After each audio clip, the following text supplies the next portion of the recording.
What's up everyone? Welcome back sa aking channel. Ako pa rin ang inyong ahinding Bisaya.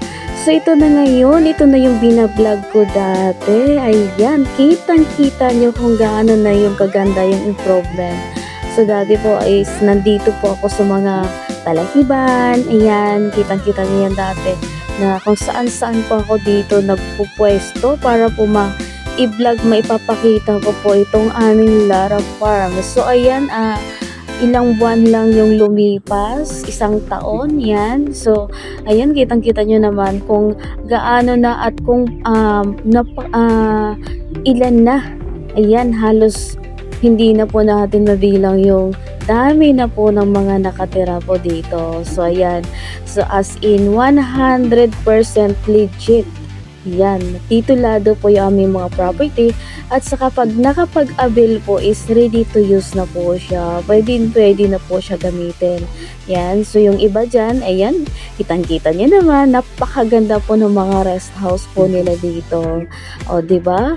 So sa mga kumuha, congrats po, ayan, kitang-kita niyo, napakaganda po ng mga rest house nila. May mga bahay na, napakaswerte po ng mga nagtiwala po sa amin dito. So bali ito po yung pinapakita ko, itong Lara Farm, Aquino Farm. Yan, so halos magkakatabi-tabi lang itong aming mga farm na to.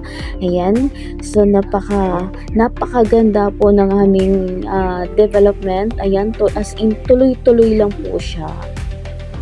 So ito namang isa is nasa Claudia Farm naman po kami. Yan, ito yung napakalapit lang din sa highway. Yan, isa din sa mga dinevelop din po namin dito sa North Sagaray. So, yan, may mga rest house, may mga swimming pool po sila, may mga private po na mga swimming pool na pinatayo po dito. So, napaka-the best pagka kumuha po kayo dito kasi nag-down lang po sila.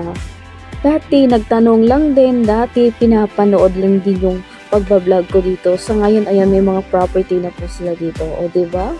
Ganun, napakaganda po. Dahil po, para mapatunayan ko naman na legit po yung aming property, isa din po ako sa kumuha po dito. Isa din po ako sa may nagtayo din po ng rest house po dito. O, diba? Bongga, dahil po sa inyo. Ayan, ito po yung isa din po sa akin kinuha po dito. Maliit lang yan, para lang din hindi na po ako sisilong sa saghingan tuwing magti-tripping po kami na inaabot po kami ng ulan. Ayan, as in may mga kalsada na siya. Ayan, ito'y shoutout po pala sa aking buyer din na galing po ng Laguna. Ayan, mayroon po siyang rest house po dito. Tingnan nyo naman, North Sagaray, Laguna. Ayan, parang ano na lang, parang tawag doon, parang bakuran na lang, malapit na lang, o diba? So karamihan po dito ng mga nag-avail po is mga from Novaliches, Laguna, Antipolo, Cavite, yan. So hindi mo talaga masasabi, hindi mo masabi na porket malayo sila, hindi na po sila kukuha dito. So congratulations po sa inyong lahat. Shout out po sa lahat ng aking mga buyer. Thank you so much po sa lahat ng nagtiwala.